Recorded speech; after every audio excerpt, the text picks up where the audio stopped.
All right, you're in the loop here on Sports Radio 610. Reaction Monday, reacting to an 18-15 loss by the Texans. They fall to 3-5. They couldn't stack a couple of wins in a row, unfortunately, and now they're sitting there with the same record as the Baltimore Ravens, a Ravens team that now has Lamar Jackson back playing like Lamar Jackson, and a majority of their defense healthy. Getting healthy, yeah. So that's scary from that perspective. On top of that, a week Colts loose. The Jags damn near lost this past weekend, but they didn't. And you couldn't find any way to gain any ground in any way, shape, or form. But more importantly, you lose CJ to a concussion, and I think the likelihood is, I'm not basing this off of anything that we've gotten necessarily, but the likelihood is, in my estimation, you miss him for at least 1 week. I don't know where you are. You think it could be 2 weeks? No, I don't think it'll be more than 1 week. Just my gut, but like you said, based on nothing other than observations of how this usually plays out and what we saw. I would say at least a week. I don't know about beyond that, but I think this week is definitely in play because it's a big ask to get him back that quickly and on the field in order to start implementing some of the things they have in their game plan. I'm glad you mentioned observation because it's been a little while since we've done this. I would like to get some of your passing thoughts. Okay. Experience, wisdom, opinions, barbecue sauce. Our guy Lopez has it all and shares it with you. I used to go into the clubhouse and I just It's time for the OG's passing thoughts. Tell me a story, OG. Admit it, you just wanted to hear passing thoughts because of that intro. And you like that? I can neither confirm nor deny that was the motivating factor here. These aren't necessarily, I mentioned earlier off air, this kind of stuff I write in the margins. Not necessarily, red zone offense, all the hits that we can hit some of those. Any observations you have, go ahead and throw those in there as well. But some of this stuff that I think is read some than others.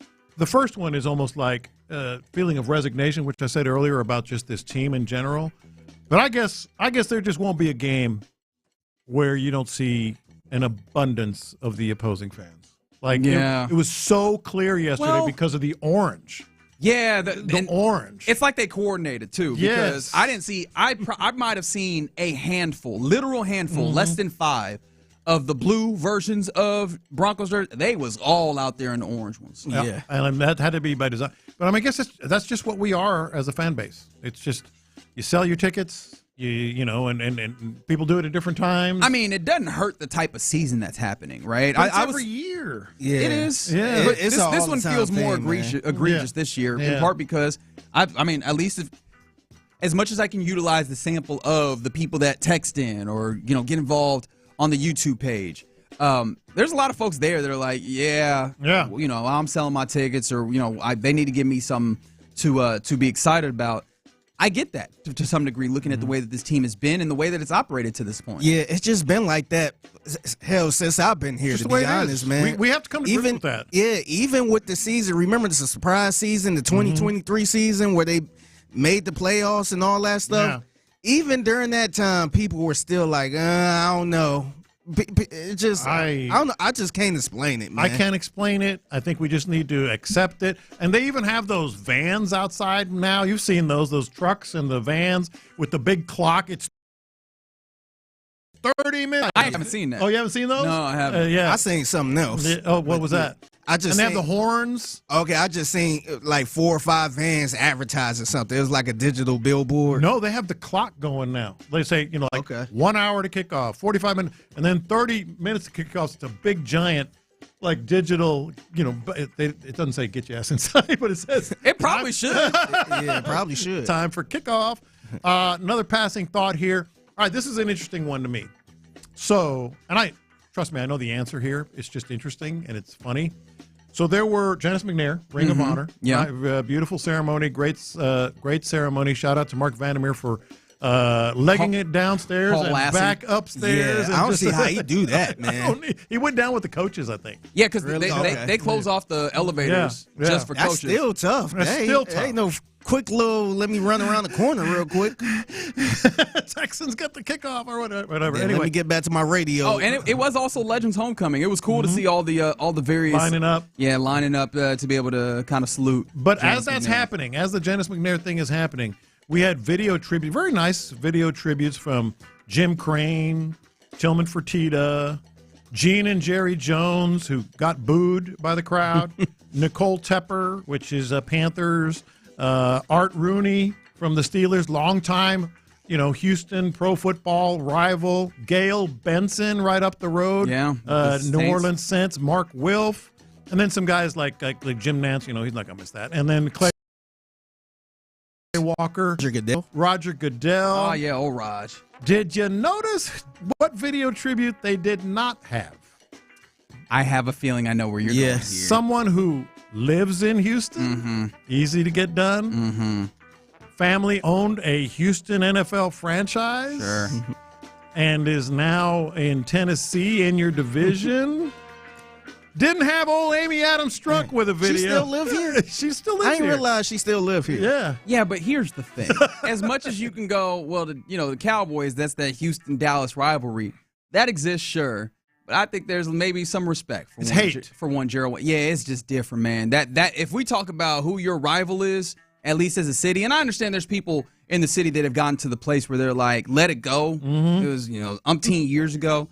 I hear you. However, I can't speak for everybody in this city, and I know that a lot of people still have a good amount of hate or whatever variation of hate that you would like to use for that team and that family in particular. And so for that reason, actually the real reason is that family that own that team over there, they don't like that family team that owns them over there. Yeah, that's just personal. Do y'all feel like somebody reached out to her at all to say, hey? I would say no. Or do you feel like they read the room and said, you know what, this ain't going to be a good idea? I'm glad you said that, because I was thinking who would more immediately say that's probably not a good idea. I don't know if it would be the Texans as much as Amy Adams Strunk. I think her side might have been like, oh, no. Because I feel like the Texans, they're kind of tapped in a little bit where they like, you know what? Because what made me realize it, remember Big X the Plug? Yeah. I think he performed, might have been last year or something like that. He's from Dallas. He is. They didn't say he's from Dallas. They said from Texas. They just kept it generic. So they kind of read the room a little bit. So I wonder if they was just like, you know what, nah. Man, if I were them, I'd say, let her do it and let them hear all the booze and revel in the blues. I don't think they want that. They're a little too classy for that. Yeah, probably. All right, another passing thought. Danico Autry. Thank you. Good Lord. Thank you. That guy is going to have a job in the NFL for as long as he's healthy and young enough to play. And I mean, that blocking, for those who don't know, another block kick. What is it, his 16th in his career? Is that what it is? It's like, it's bearing down on Mario Williams, and Mario Williams was one of the better ones in history at blocking kick. He was also 6'9" or 6'8" or something. Is that good? Yeah, that's good. Okay. Yeah, no, Danico has been fantastic when he's been available for this team, which, I mean, a little bit different. He came on a little bit later on last year, but yeah, seeing him be so helpful in this season has been kind of a breath of fresh air. And no, he deserves his credit, especially as a blocked kick specialist. Shout out to Frank Rossino. Yeah, I mean, that was incredible. And that really is another passing thought.